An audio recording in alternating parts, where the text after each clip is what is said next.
بسم اللہ الرحمن الرحیم۔ اسلامی تاریخ 16 شعبان المعظم۔ حضرت سہیل رومی رضی اللہ تعالیٰ عنہ، آپ کا نام سہیل بن سنان تھا۔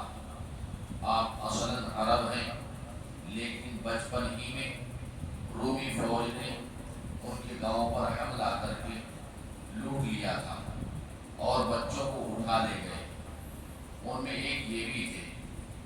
ان فوجیوں نے سارے بچوں کو غلام بنا کر بیچ دیا۔ جب وہ بڑے ہوئے تو وہاں سے بھاگ نکلے اور مکہ مکرمہ چلے آئے۔ چونکہ روم سے آ کر مکہ میں بسے، اس لیے لوگ سہیل رومی کہنے لگے۔ مکہ میں آپ نے تجارت کا پیشہ اختیار کیا۔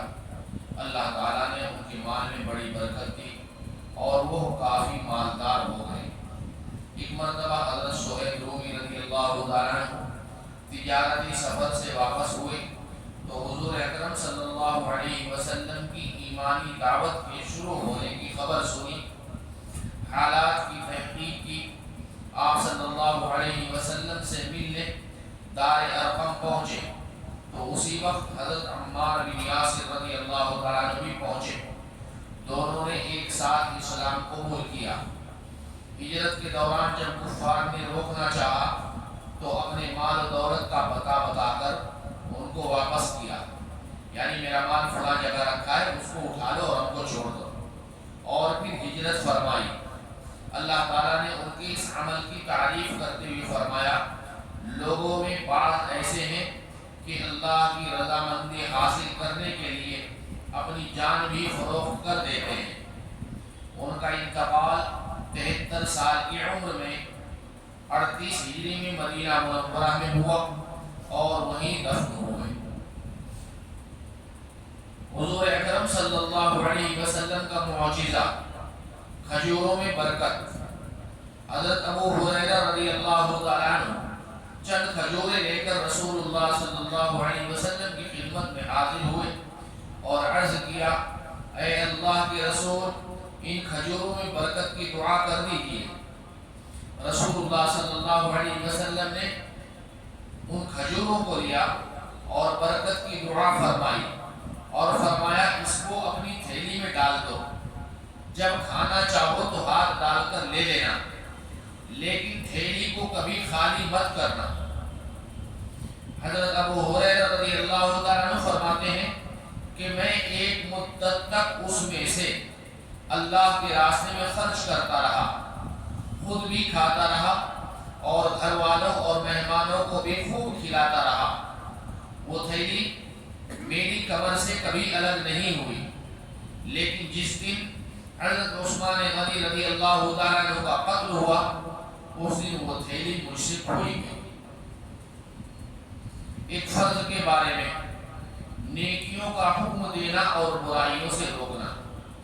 رسول اللہ صلی اللہ علیہ وسلم نے فرمایا، قسم ہے اس ذات کی جس کے قبضے میں میری جان ہے، کہ تم پر ضروری اور لازم ہے کہ بھلائیوں کا حکم کرو اور برائیوں سے روکو، ورنہ قریب ہے کہ اللہ تعالیٰ گناہ گاروں کے ساتھ تم سب پر اپنا عذاب بھیج دے۔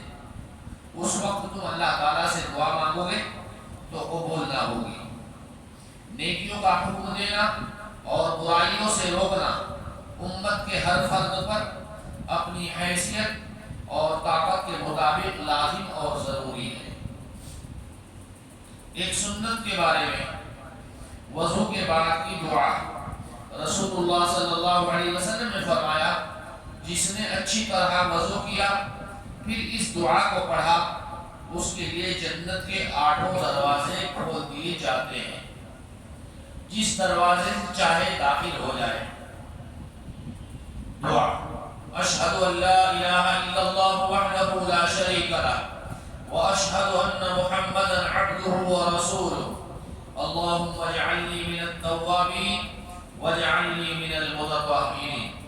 وضو کے بعد اس دعا کو پڑھیں گے تو جنت کے دروازے کھل جائیں گے اور جس دروازے سے دل چاہے داخل ہو جائے انشاءاللہ۔ ایک اہم عمل کی فضیلت، والدین کی قبر کی زیارت کرنا۔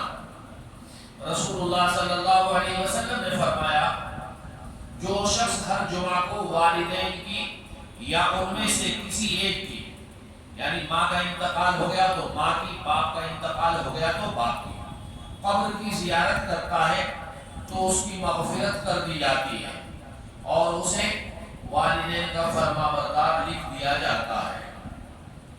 ایک گناہ کے بارے میں، مرتد کی سزا جہنم ہے۔ مرتد کہتے ہیں اسلام سے پھر جانا، اسلام کا انکار کر دینا، کلمے کا انکار کر دینا۔ قرآن میں اللہ تعالیٰ فرماتے ہیں یقیناً جو لوگ ایمان لائے پھر کافر ہو گئے، پھر مسلمان ہوئے، پھر کافر ہو گئے، پھر اپنے کفر میں بڑھتے چلے گئے، تو ایسے لوگوں کو اللہ تعالیٰ ہرگز نہیں بخشے گا اور ان کو سیدھی راہ بھی نہیں دکھائے گا۔ دنیا کے بارے میں، دنیا داروں سے دور رہنا۔ قرآن میں اللہ تعالیٰ فرماتے ہیں آپ ایسے شخص سے اپنا خیال ہٹا لیجئے جو ہماری نصیحت سے منہ موڑ لے اور دنیاوی زندگی کے علاوہ اس کا کوئی مقصد نہ ہو۔ ان لوگوں کے علم کی پہنچ یہیں تک ہے، یعنی وہ لوگ صرف اسی دنیا کی چیزوں کے بارے میں جانتے ہیں اور اسی دنیا ہی کو مقصد بنا رکھا ہے۔ آخرت کے بارے میں، حوض کوثر، انا اعطیناک الکوثر، رسول اللہ صلی اللہ علیہ وسلم نے فرمایا میرے حوض کی مسافت 1 مہینے کی ہے، جس کا پانی دودھ سے زیادہ سفید ہے اور اس کی خوشبو مشک سے زیادہ اچھی ہے اور اس کے پیالے آسمان کے ستاروں کی طرح بہت زیادہ چمکدار ہیں، جو اسے پیے گا کبھی پیاس نہیں لگے گی۔ طب نبوی سے علاج، چقندر، بیٹروٹ کے فوائد۔ ایک مرتبہ ام منظر رضی اللہ تعالیٰ عنہ بنت قیس کے گھر پر رسول اللہ صلی اللہ علیہ وسلم کے ساتھ ساتھ حضرت علی رضی اللہ تعالیٰ عنہ بھی کھجور کھا رہے تھے، تو رسول اللہ صلی اللہ علیہ وسلم نے فرمایا اے علی بس کرو، اس لیے کہ تم ابھی کمزور ہو۔ ام منظر کا بیان ہے کہ میں نے ان کے لیے چقندر اور جو کا کھانا تیار کیا، تو رسول اللہ صلی اللہ علیہ وسلم نے حضرت علی سے فرمایا اے علی اس کو کھاؤ، اس لیے کہ تمہارے لیے فائدہ مند ہے۔